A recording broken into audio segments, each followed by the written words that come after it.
Canadian Arab Institute. The next workshop is going to be. Sorry, I need. Can you make me co-host again? Oh yes. Let's make her co-host. I'm not able to do it. And there you go. Yeah, I did it for her. Okay, beautiful. So as you can see, we have the wonderful Shireen here with us today for a workshop on building and leading a successful team. We could not have found a better person to take the lead on this workshop. So just a little bit of background about this workshop. So the Building and Leading a Successful Team workshop will equip you with the fundamental skills, strategies, and tools to take on leadership responsibilities and effectively guide a project team to stay true to the core values of your projects. We will explore different leadership styles, conflict resolution, and using a strengths-based approach to improve team communication and collaboration. Your project and its impact is a direct reflection of your team. So this workshop will allow you to understand how you can best maximize your project team in order to reach all of your goals in a productive and rewarding way. So we are so happy to introduce Shireen Salti as a guest speaker for this workshop. Shireen is a fluently bilingual first-generation Palestinian woman and the executive director of the Canadian Arab Institute, where her strategic leadership is amplifying the voices and policy priorities of Arab Canadian youth. She's also super young, so shout out for that. Shireen's own lived experience is complemented by a master's in public policy, administration and law, and a graduate diploma in judicial administration from York University. These academic pursuits have fueled her passion for meaningful reform of the systems and policies meant to support the Arab experience in Canada, including newcomer resettlement, social capital, education, and labor market access. So some past successes of hers include managing Ontario public service programs that reduce systemic barriers to education for marginalized students, leading advocacy strategies on Indigenous mental health, cannabis, and accessibility policies for the Council of Ontario Universities, and working across party lines to write private members' bills and learn about governance at the Legislative Assembly of Ontario's nonpartisan internship program called OLIP. So in partnership with Brock University, Shireen is currently leading a first-of-its-kind race-based national study on COVID-19.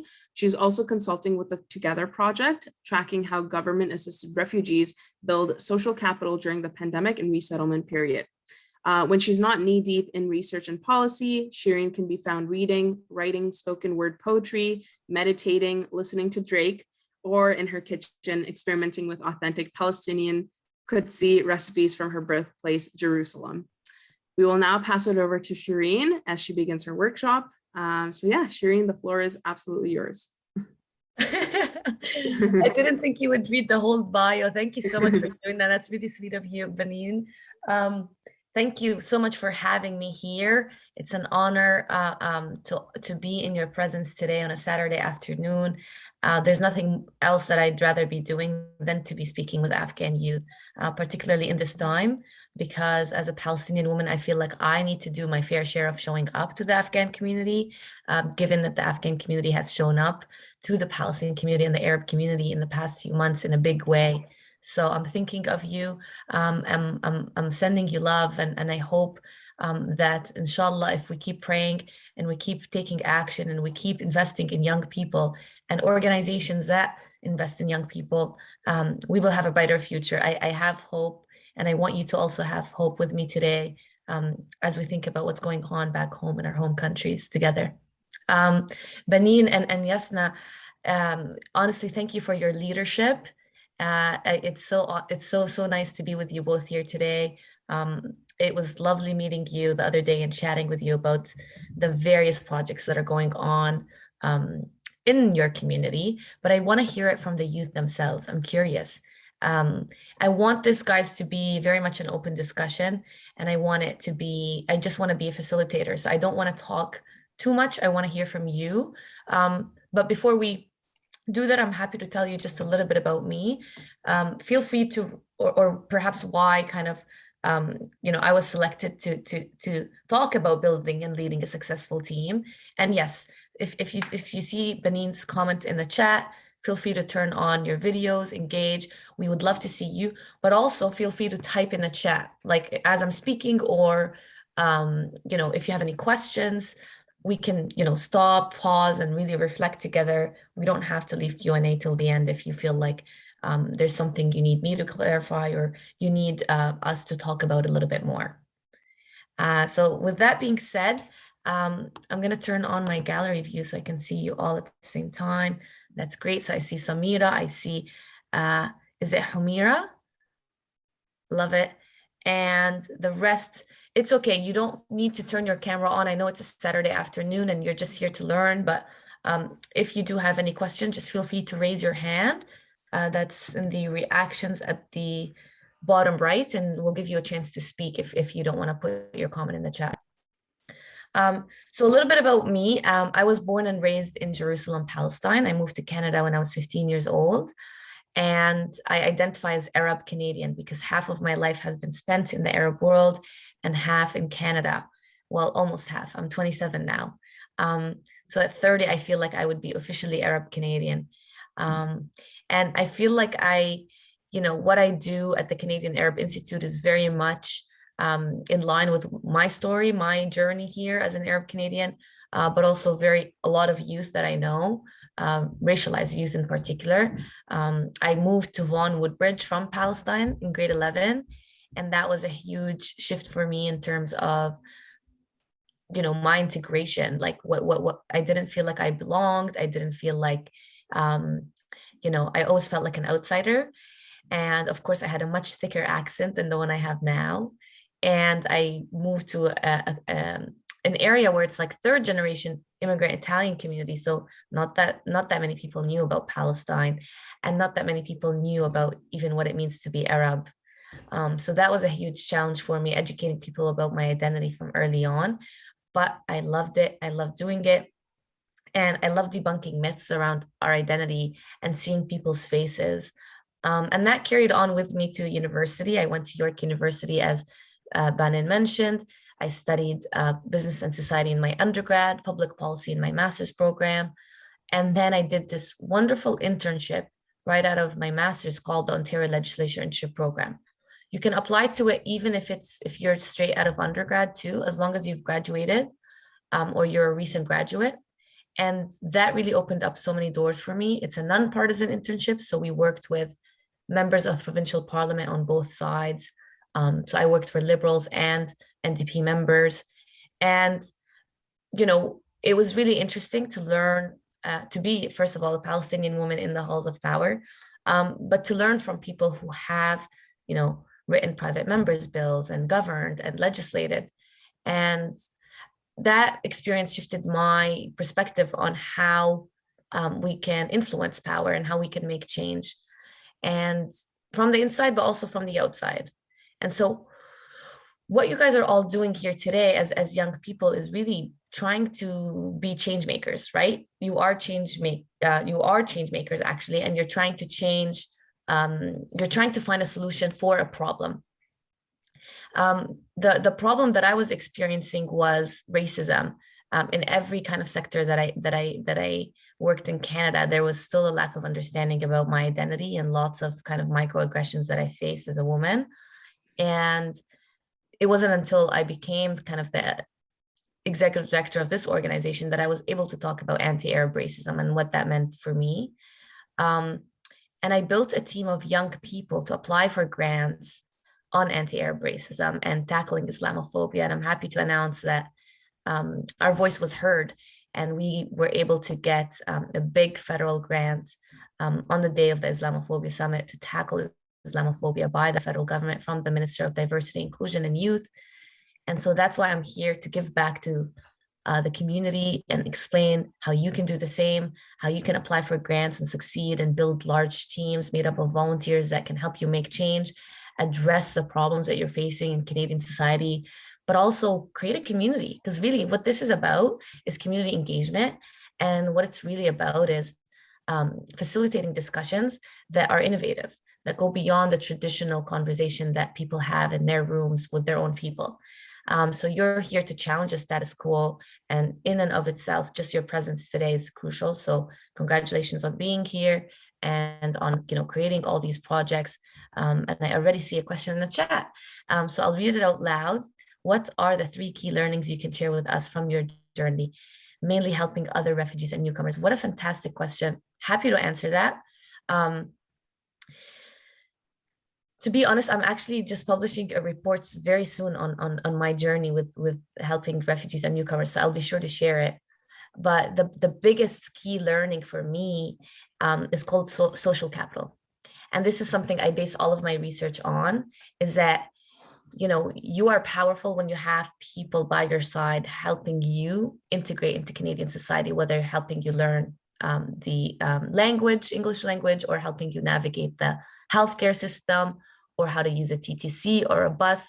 Many of the refugees that I volunteered for did not have access to social capital, particularly those that were government-assisted refugees. However, privately sponsored refugees tended to have a sponsor that would help them get around the city and give them translation, access to translation and various things that the refugees needed at the time. And that relationship stayed beyond even the 1 year of the financial commitment that privately sponsored groups have a commitment towards each other. But government-assisted refugees would see the government person at the beginning and then never again, and then they're stuck trying to look for information about employment, about healthcare. So I found that if you match a group of Canadian citizens with government-assisted refugees, and someone like me who speaks Arabic and English that can translate between Canadian citizens and the Syrian refugee family, you will be able to create now social capital for the Arab family beyond their Arab networks. So now they have now close friends outside of their own communities. And that's what I see as integration, is when you are going beyond your community to create that change, not just within your community. And that's what I seek to do with the Canadian Arab Institute, is I want to debunk myths around our identity in Canadian society, not just within, there's a lot of problems, of course, in our own community that we need to address, but I'm more concerned with how the media is talking about us and how government is talking about us and how systems are really perceiving us and perceiving our race and ethnicity, et cetera. And so, yes, you're powerful when you have people by your side, and people are really important. Relationships are important. And so with that being said, it brings me to my next point, which is building a successful team, right? Building a successful team requires trust, requires building relationships, and requires managing those relationships beyond that project, right? Because the goal is to maintain that relationship in the long term, to see how it can benefit you, not just right now, but later down the road. And that's something I've been able to successfully do in my career, call on for support from folks who have been a part of various communities that I've been a part of, that are interested in helping me make change, that really want me to find a solution to my problem. Fantastic. I see a lot of some other persons agreeing in the chat. So I think I spoke too much. I'd love to hear from some people. What do you think so far? What do you think? Do you want to tell me a little bit about your project? And I just want to hear from you a little bit so I can get a better perspective from you, what your needs are. Because what I explained to Bannon and Yasna is that there's many ways to build a successful team, but it depends on the youth needs. And having a youth-centric approach means that we can't tell the youth what they need. They have to tell us what they need, and we'll help them figure out their needs and what resources and supports are available to them. So yeah, if anyone wants to raise their hand and share a few words about their project and what they're working on and their story, I would love to listen.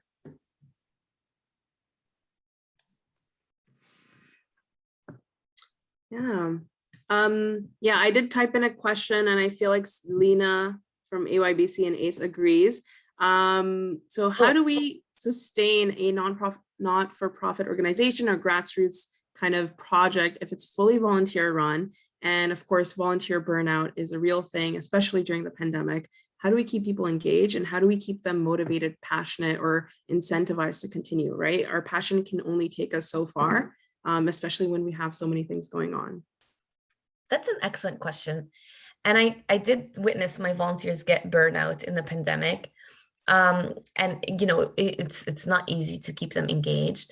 But yes, when they are working on something that they care about, that they believe in, that is their idea, that is just helping you, you know, helping them in a way. So for example, you know, at the Canadian Arab Institute, a few young women reached out to me and said, we want to create a blog for you.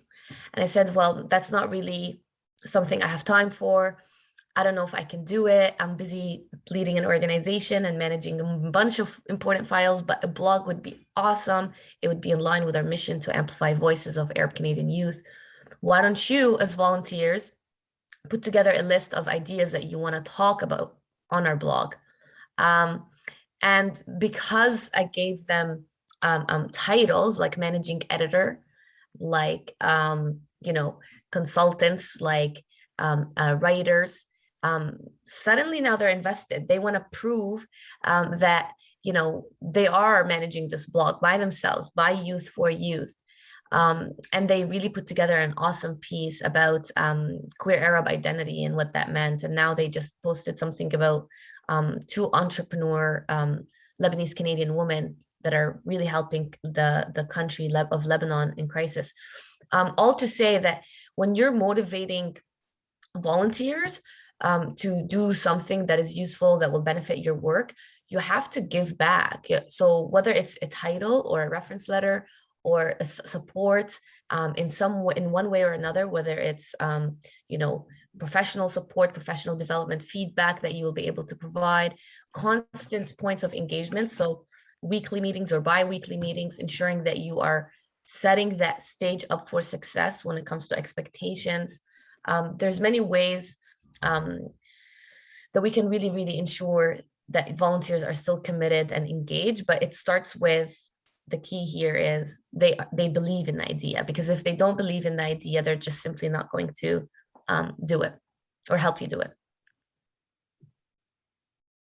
Okay, so I see more questions. Awesome. How do we create a space where vulnerable groups such as immigrants or refugees can feel comfortable to express their experience and their needs, so that the community can gain more insight into what is needed to be done? Okay, well, this is going to be covered for sure in kind of how to build a successful team. Absolutely. But I really, before I start asking these, how do you address delegating tasks to a small team? This is awesome. Before I answer any of these questions, I really need to hear from you about your projects. If at least 5 of you can tell me 5 projects, because I can't be able to address needs or working with immigrants or refugees, because it depends on the project and it depends on the idea. And I can only give so many examples from my own lived experience, but it's not going to help you navigate. I want to be most useful and valuable to you in this session and help you achieve your goals. But I really want to hear from you about your goals and your kind of ideas, so that I can help shape them and give and answer those questions in a way that will be beneficial to you. Yeah, so maybe if everyone can just in the chat box, if you asked a question, just have a little blurb about your project, or you can just unmute yourself and give a little description of your project. That would be great. And then ask your question. Thanks. That way, yeah, Shireen can tailor it to your actual project, which I feel like is super beneficial and a great opportunity. Okay, perfect. Alima Razai has their hand up. Please go ahead. Hi everyone, this is Alima.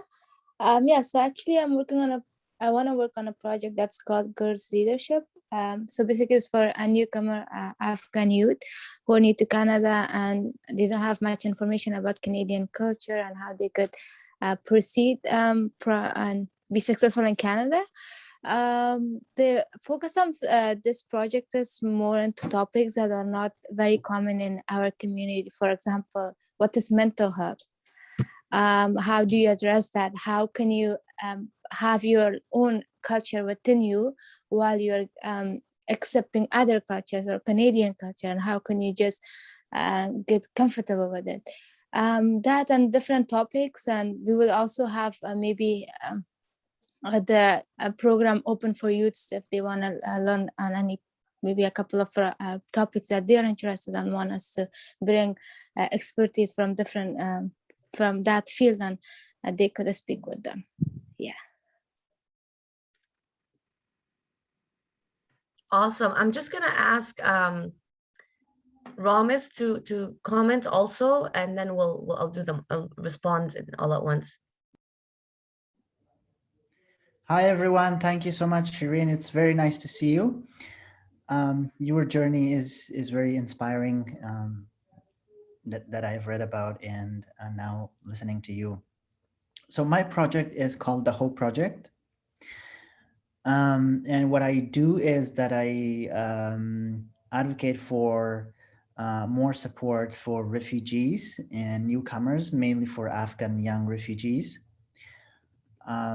It's very personal to me because I myself came to Canada as a refugee, faced all the challenges and problems, that you face, and then I wanted to do something, and also use my personal experience as a tool to make a change, to make a difference, to see if I can help some people, and also learn more for my own knowledge on what's going on, what are the programs for refugees, and what are the challenges that refugees are facing, how is it different from one community to another community.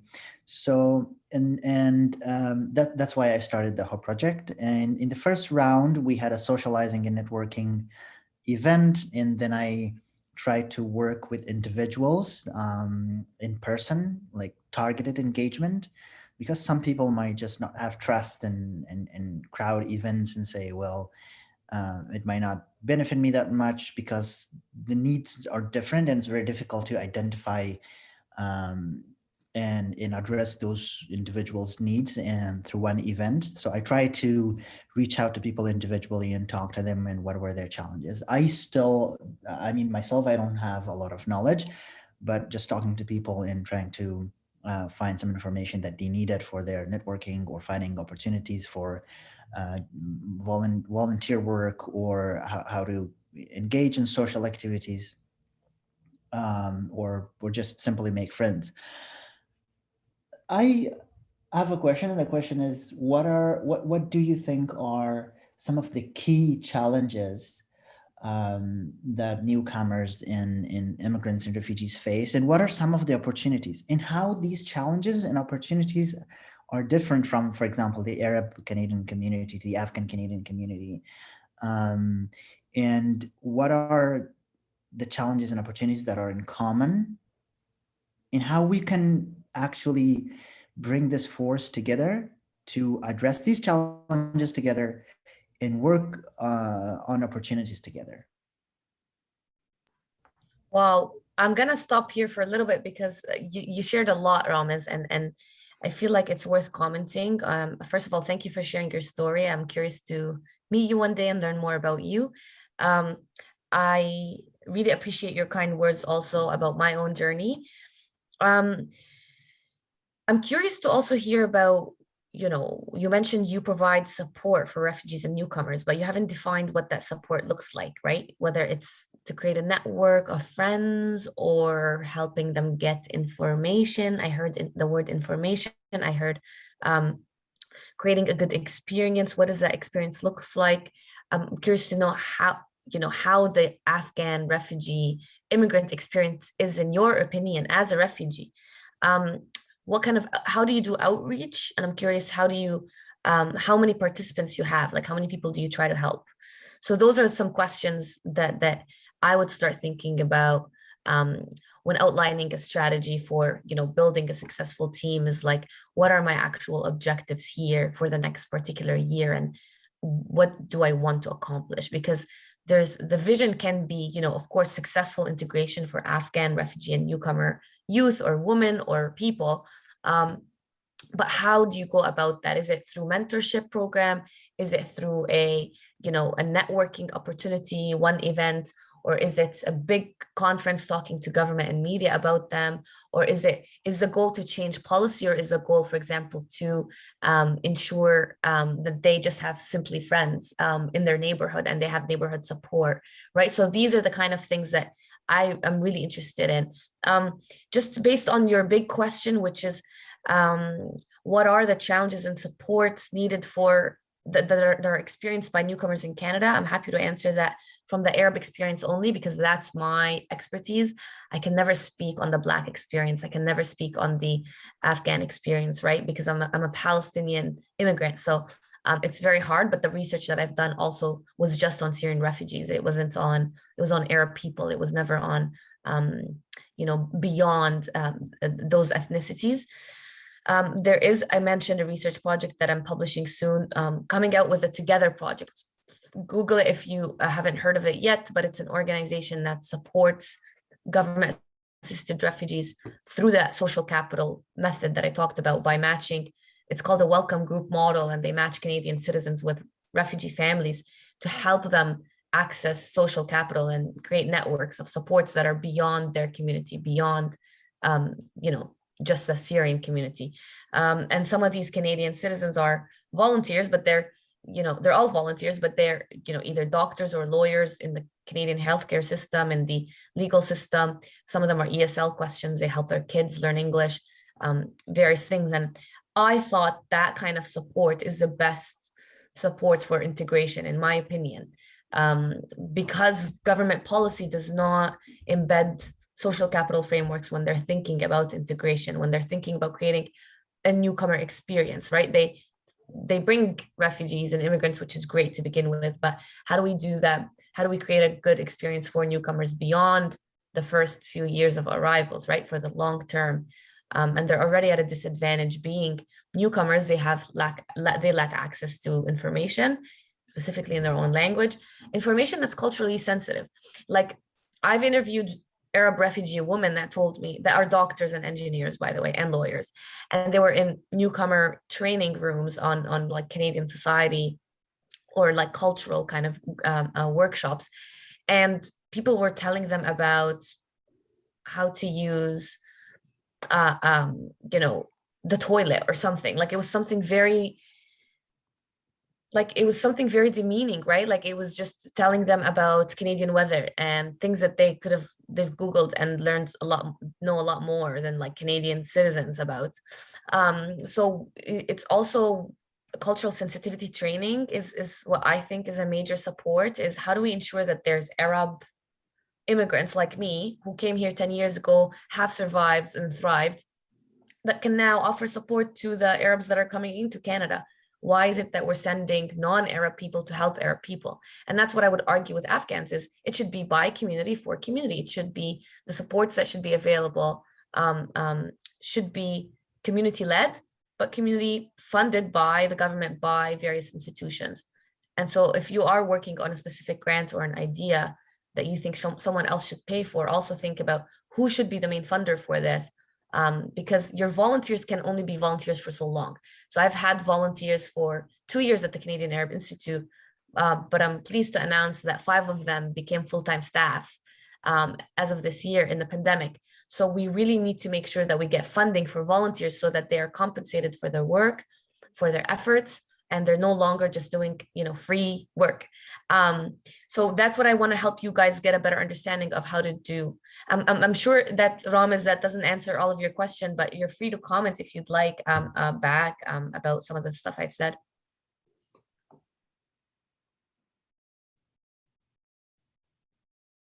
Okay. Thank you so much. Appreciate it. And I'm happy to connect after to talk more about that. Someone else, I think, yeah. Yeah, Omarojan was hoping to speak about her project as well. Please. I'm so excited to hear. Thank you. Hi, Shireen. Our project is slightly different in the sense that we're really trying to focus on having a creative project and engagement where we're wanting to, so I'll just try to list a few points, but we're really trying to explore and redefine like ACII cultural and visual identity, especially as visual identity has been used historically in the discrimination against our people. And it informs a lot of sort of racial stereotypes that people use against ACII. individuals, you know, back home as well as here in the diaspora, so here in Canada. So as a creative sort of positive movement, I was thinking, why not have Ozra Canadians?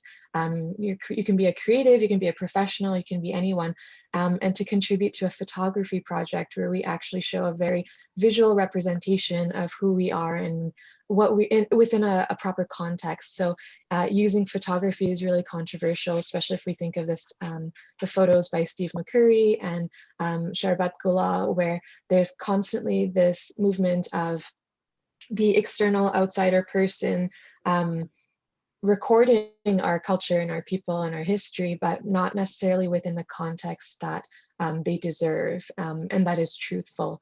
So our project is a little bit different, and I think something that really came up that you just mentioned that really resonated with me is cultural sensitivity training and the fact that it has to be by the community for the community. So to really focus on where are all of the Ozra creatives across Canada, where are all my photographers at, and how do we get us all involved together, and then to create some sort of online exhibition, but also a sense of community where now you know where you have people that you can collaborate with if you're making films, if you're illustrating, if you're doing photography, or professionals that might want to be networking as well. So in a nutshell, that's what our project is focusing on. But now that we've gone through this session, I feel like there's so much to rework. So I'm going to be dismantling it and putting it back together, but thankfully with your guidance as well.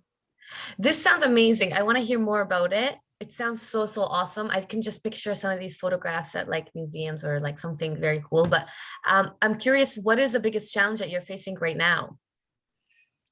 So as I brainstorm what the barriers would be, I really think it's the question of how do I access? Because I don't want it to just be at a professional level. Like I'm amateur in almost all ways in anything creative that I do.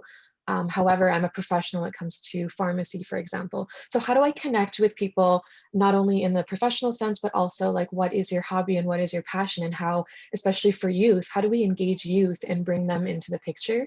So really, I'm trying to figure out, how do I access the people I'm trying to access, and not just focusing on those that use Instagram or Facebook, but how do I get even the generation that has landed in Canada? I mean, I was born in Canada, and so I also want to honor that generation that's gone through so much hard work, like my parents' generation. How do we get them involved to share their stories, but also to overcome like the access and technology barriers there?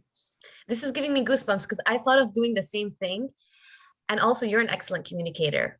Yeah. I'd like to say, like, you know, I've been wanting to document the stories of Arabs in Canada because they're not documented at all, actually. In literature, there's not that many research. We're doing research on Arabs in Canada now, specifically employment barriers facing Arab women. It's a first ever research study. I'm so excited. But, you know, Humira, congratulations for coming up with a strong idea. I think a lot of people are interested to know who are Azraq Canadians, 100%. I think, though, when you talk about, oh, I want to reach beyond my generation, I want to reach like the people that have come before us, right? The people that have landed maybe in the 18th century or the 19th century. I don't know how old, but the first Arab landed in Canada in 1880, believe it or not. And I was able to reach not that guy, but the one that landed in 1920, believe it or not. You know, 100-year-old Arab Canadian man in Edmonton, Alberta, but through social media. So we put out a poster that said, you know, you are a youth audience. We know you are, but we're looking to address intergenerational gaps. And we want you as youth to go interview your grandparents in Canada, if they are Arab, to get their story. We want their immigration story documented on our website. And so literally 100 Arab Canadian youth went and interviewed their grandparents in Canada,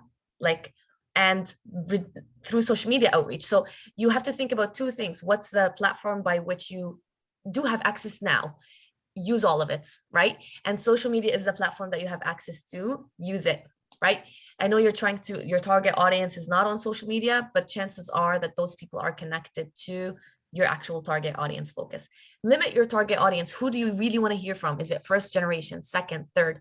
or is the goal to create a an intergenerational dynamic by which everyone's talking to each other? So maybe you want the third generation to take pictures of the first gen in their home, right? Or whatever.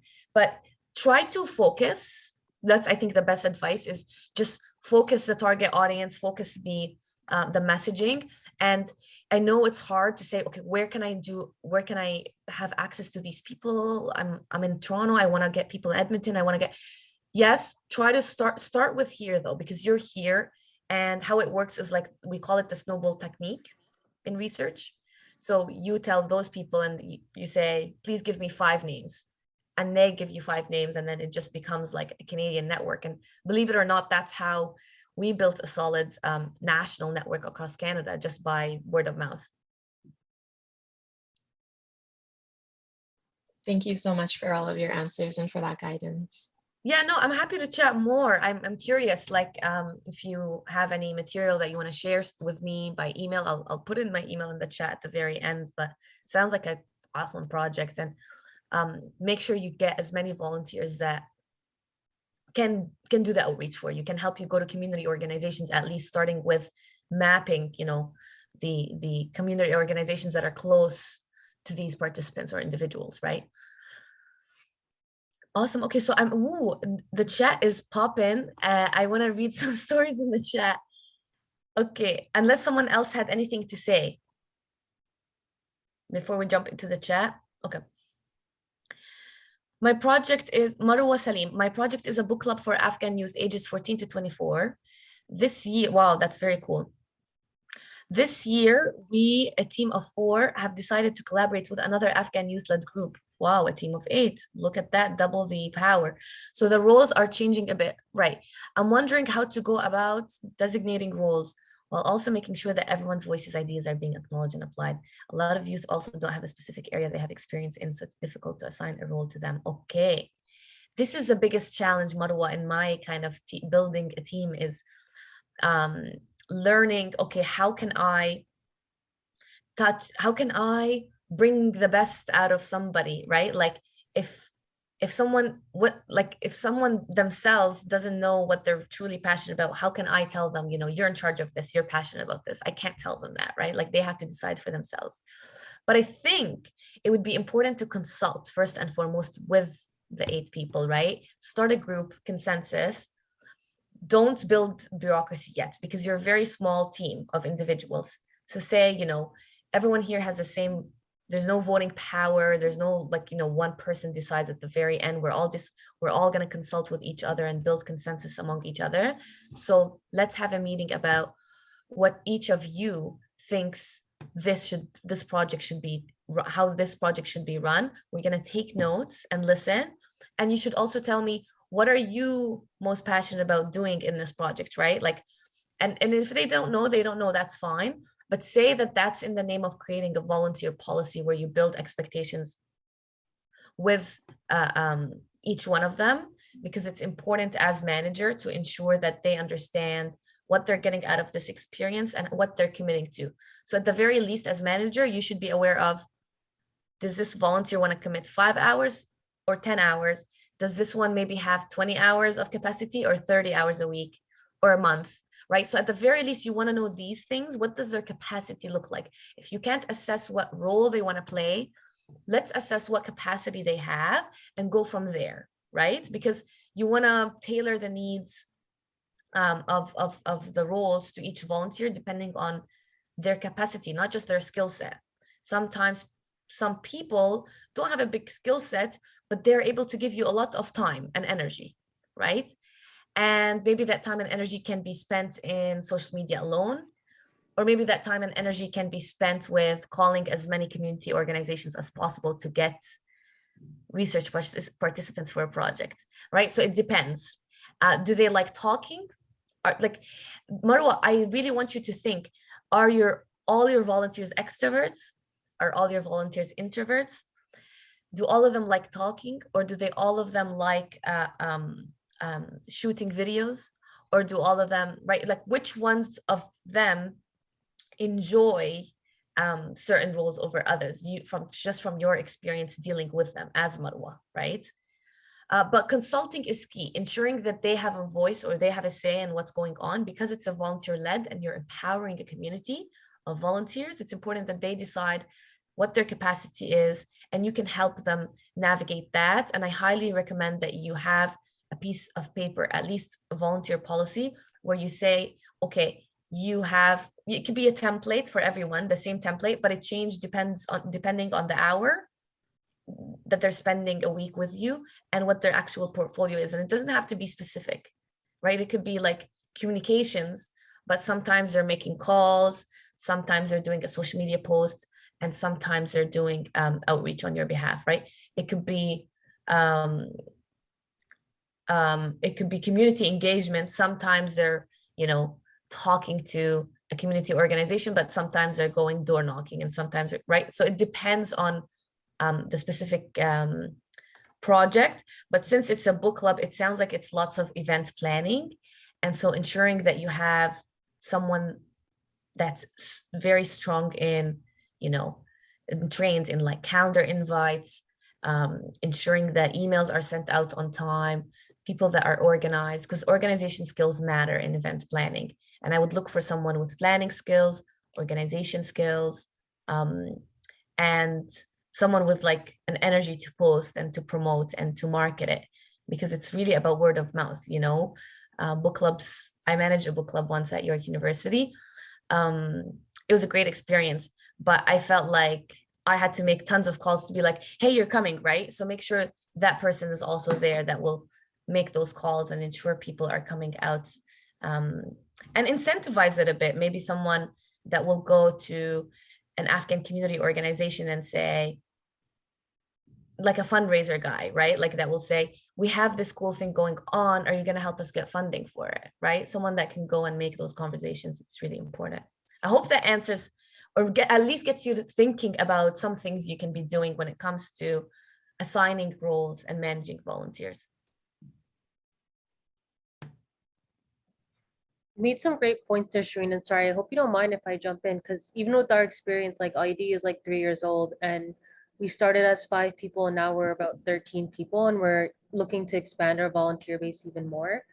And this idea of assigning people roles or giving people the opportunity, like a strength-based leadership approach is kind of what I call it, where we look at everyone's strengths and then we kind of see how that can be integrated in whatever role they play. And people tend to perform better when you do play to their strengths and you have those conversations with them and say, what are you passionate about? What are you good at? What do you want to improve in? Okay, let's integrate that now into your role. So I just wanted to echo that. Yeah. Amazing. I'm going to share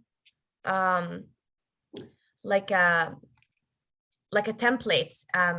I'm not sure if how the best way to do it, but it's called Volunteer Program Outline.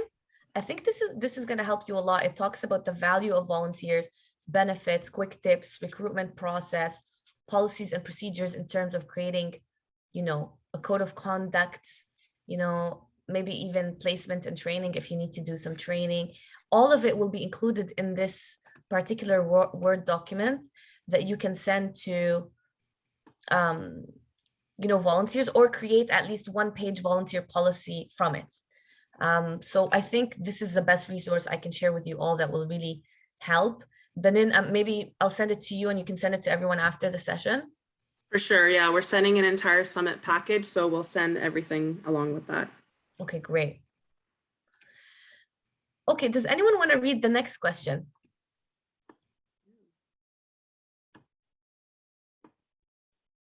Yeah, so it's Ghazal. Ghazal, do you want to read your question? Do you want us to read it? Do you want to unmute yourself? Yeah, sure. Hi. Hi, Shireen. Thank you so much for everything that you've been sharing so far. I'm finding it super helpful. Sorry for not being too verbal. I just have a kind of a loud background, so I'm trying to minimize disruption. But yeah, so for my question, I wanted to give a little bit of background about the idea I have. Obviously, it's not like a solid idea yet, but what I'm thinking to do is to kind of create a space where Afghan refugees, immigrants, people of the diaspora who grew up here and have a strong connection to their homeland to be able to kind of just express their emotions in light of what's going on right now, or in light of like what they've heard about their experiences growing up, as well as, you know, recent refugees and immigrants who have come, and just kind of create a space where the community can be unified through artwork and through a creative means.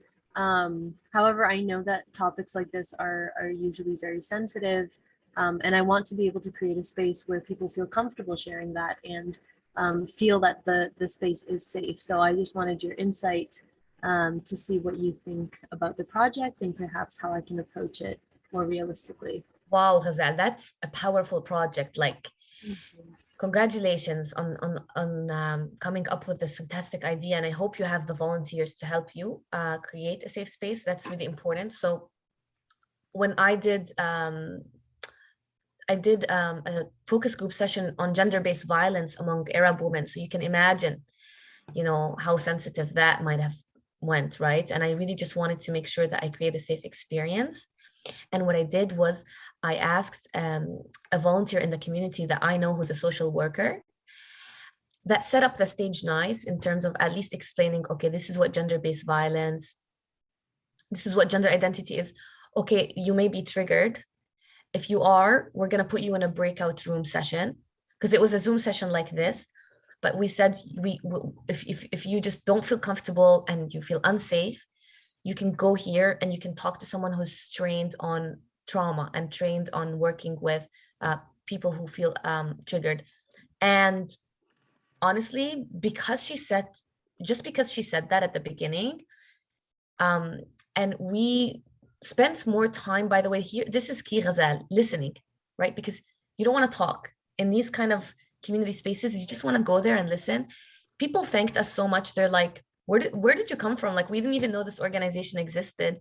And the fact that there's a space like this where we can talk about our experiences, and everyone just felt comfortable. Alhamdulillah, it went great. But I think having someone there is crucial, who's trained, right? Because there will be triggers that come up, you know, but as well, you know, being a strong listener in those sessions and trying to just be a facilitator and not talking too much, right? Just hearing everybody out. Does that kind of answer your question? Yeah, that was actually really helpful. I hadn't actually even thought about including somebody who's trained with trauma, and I think that would be extremely helpful. So I definitely put that in my notes, and I'm gonna seek out to do that. Thank you so much. My pleasure. Okay, sorry, I can't keep up. Which one was the next one? Okay, Ghazal, I think, Mursal. Do you want to talk about it, or do you want me to read it? I think Marcel wrote in the comment that they're non-verbal, so okay, we can just read out. Absolutely. So, Mursal from Children Without Borders, actually non-verbal, but I would like to share my project idea. I'm planning on conducting a math competition among the Afghan children and youth. Wow, so inspiring. This opportunity will help Afghan children to improve on their literacy skills and help promote diversity. As visible minorities, Afghan children don't usually get this opportunity to participate in community lead programs due to certain barriers and less community engagement. Therefore, I want to break this barrier and work on this project along with our team here at CWB. Wow. Wow, wow, wow. Okay, this is really awesome. Also, congratulations on coming up with this awesome opportunity that really will help Afghan children to improve their literacy skills.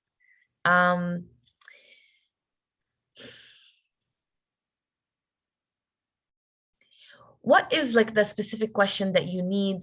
What is, okay, because there's a lot there. Like, this is a big inspirational idea. And again, this is, I think, similar to Hamira. This is where now projects start to align a little bit, is focus. Like, I would love to hear just a little bit from you about your main challenge right now. Is it funding? Is it outreach? Is it community engagement? Is it finding volunteers, or is it managing them, right? Like how the other person who was experiencing a hard time finding specific roles for their volunteers. What's that big challenge that you need help with? More community engagement. So getting the attention of people to support you, or getting the attention of people to help you? Support. Okay, so outreach then, more so than community engagement is how I would define it. Awesome. Well, have you tried recruiting people through word of mouth or through social media or through different networks?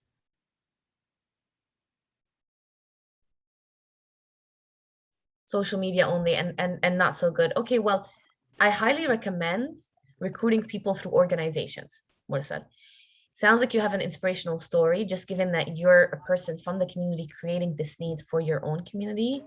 So you need that support. You need someone to help you amplify your program beyond social media.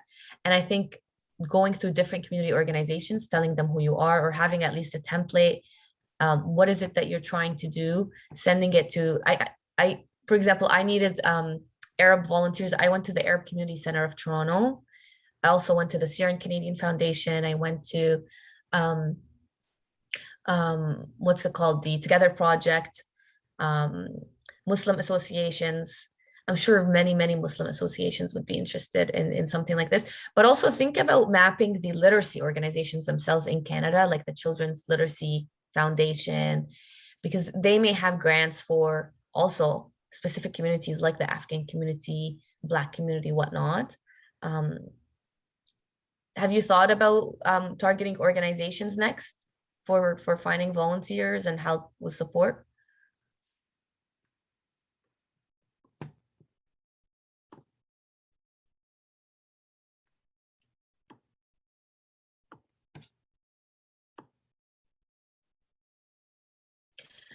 Yes, and definitely think about mapping the literacy organizations that are Canadian, because like you want to extract their knowledge about, again, you think of a successful organization. This is when I start a project, I think about who has done this before, because chances are that someone has done it. If it's not in the Afghan community, maybe someone has done it in the Muslim community. So let's say you're creating a mentorship program, right? You want to think, okay, who has successfully done this? I think about, I don't know, the Professional Canadian Arab Network. They have an awesome mentorship program. I go to them and I say, look, I'm doing the same thing in the Afghan community. What's your framework? Like what has worked for you, what hasn't, right? No need to reinvent the wheel all the time. You can start from someone. So you would go, exactly, Benin, that's a great point. So you would go to a literacy organization that has successfully done this for other community members and say, you know, how were you successful at getting your support? That's a great way to start. Okay, I hope that answers your questions. I'm noticing we're almost, I want to talk about all your projects and listen to all of you, like really, if so, I'll put my email now in the chat just in case I'm not able to hear from anyone, institute.org. But because we have some time left, I'd love to go through some other questions that were asked. I think Mariam's was next. It was Okay. about delegating tasks. I'll copy paste it so it's more fresh in the chat. Let me see. Yeah, so how do you address delegating tasks to a small team? I think oftentimes as project leads, we try to take a lot on ourselves, and sometimes it often feels awkward to try to delegate certain large tasks to others because it feels like we're adding too much on other people's plates. Any advice for how to navigate this? Mariam, do you identify as a woman? Yes, I do. Are you a young woman? Yes. Okay. It starts with understanding that even as young women in leadership positions, we feel like this. You're not alone in this feeling, is what I want you to know, and it's a total valid question. So thank you for sharing your experience. Absolutely, you know, it does sometimes. I feel like I'm putting too much on other people's plate. But remember, this is about the cause. This is about the community. This is not just about, you know, our leadership. If people believe in this idea and in this project, they will do it. And really delegating tasks is a skill, and it's a skill that is needed to build a successful team. And if you don't do it right, the work is not going to get done, because let's be real, you're one person and one person can't do everything. You have to delegate, right? I delegate successfully and I pride myself in delegating successfully, but also asking the right questions and setting those boundaries. Are you able to do this by this date? I'm sorry if this puts more work on your plate, but please let me know what your capacity looks like right now as a volunteer. Can we touch base? Can we talk about your capacity? Something urgent came up. Sounds like you're working on this right now, but we need to shift priorities a little bit and work on this because it's more pressing and will get us to point X, Y, and Z, right? So talking about these issues, setting those boundaries, but also asking the question, what's your capacity looking like right now? And trying to find different volunteers if they are not available, right? That's how I'm always, coming from the perspective of let's ask the question first before we jump and delegate that task. And that will make things easier. If they say, listen, I'm really pressed, it's not even work-wise, it's family. Like my family is going crazy this week, right? It could just be that, it could be personal. So you also have to ask, because again, these are volunteers, they're giving you their free time, their free labor to help you with an idea and a project. Yes, they believe in it, but they're not entitled to help with it. So it's important to set those expectations and boundaries. And again, going back to the volunteer policy, if they promised you 10 hours a week, but they're only delivering on 5 hours a week, or if 2 hours a week, maybe you bring back the volunteer policy and say, hey, do we need to shift this? What does your capacity look like? We have a new big project now. Are you able to commit 20 hours? Because there's definitely more tasks on board. Or you're not, okay, we'll leave the volunteer policy at 5 hours, right? Yeah, thank you for that. I really like that answer. I think it is definitely a skill that we have to build, and I'll definitely use those tricks that you just mentioned. Yeah, and remember, this is in the name of community. Mm-hmm. Awesome. Anybody else? Yeah, we have 2 minutes, everyone. So if you have any questions, feel free to jump in. Shireen has been so gracious with her time and tailoring all the answers to each project. So grateful for that. Always. Yeah. Sorry. You are born in Canada. I just wanna know more about your journey and the hardship that you went through, and who you are right now. You know what I'm trying to say? So I don't know how I am right now. Yeah. That's a cute question. Listen, thank you so much. I appreciate it. Listen, it was hard, and it's still hard sometimes, being a young woman in a leadership position, it's not easy. I love my identity. I pride myself at being Palestinian. Like, I adore being Palestinian. I adore Palestinian culture and food and people. And that's why I'm doing this work. Once you have when you think you have a purpose, when you think, okay, this is in my heart, and no one can take this away from me, you will continue going no matter what happens. So I hope it's in your heart that you want to help your community. It's in your heart that you really believe in change. Because if we don't really believe in change, we're not going to be able to do the work that we're doing together, right? And Alima, just remember, it's really important to have people on your team that believe in you. Surround yourself by people that care about you, right? Because in this work, there will be people that don't want you to succeed, right? So make sure you have people that care about you, that take care of you, that are asking you, what do you need, but are also reminding you of your self-worth and that you will be successful no matter what happens, because you believe in success and you believe in community power. Thank you. I hope that ended on a good note. Again, I put my email in the chat. If there's anyone that wants to ask me a question or reach out, I'm always here for you. And I hope this is one of many conversations. I'm sure, I really liked connecting with Yasna and Benin, so I'm sure that we will be in touch more, and I'm going to be supporting them as well in their work and in their careers. So yeah, if you ever maybe you just want a template for something and you can't find it, and I may just so have it, feel free to ask Benin and Yasna to get in touch with me, and I'll definitely look for material to give you resources and to equip you with success. Beautiful. Well, thank you so much, Shireen. We can't say thank you enough. I feel like everyone enjoyed this session, and it's not your typical workshop. We can tell that you are passionate about what you do and that you're rooting for the Afghan community as well, which is something that we appreciate a lot. And we hope that all of the participants found this helpful as well. The recording will be sent to you so you can go back and extract all the information that Shireen has graciously provided. And we also just want to say that thank you for sharing your personal experiences. I know a lot of people in this room definitely resonated with that and is more motivated to take on their projects because of you. So thanks so much, Shireen. You got this, guys. You can do this. Just remember, if you have the passion for it, you'll be able to do it. Thank you so much, Shireen. It's such a valuable workshop. Thank you for being here. You're more than welcome to stay for the rest of the summit, but we also understand if you have to head off for the day. Unfortunately, my mom is like, I haven't seen you. You've been working on it. So I'm going to go sit with mommy. But thank you so much for having me. I appreciate all of you and best of luck. And again, stay connected and follow and subscribe my work, CanadianArabInstitute.org. Click the subscribe button so you get access to our newsletters, see our research, what we're up to, and follow me on social media at Shireen Salti on Twitter, LinkedIn, Facebook, Instagram. I'm always there, and I will like and follow you as well. Beautiful. Thank you so much. And we will share your email in our post-event email to the entire group. I'm so grateful for that. Thank you so much.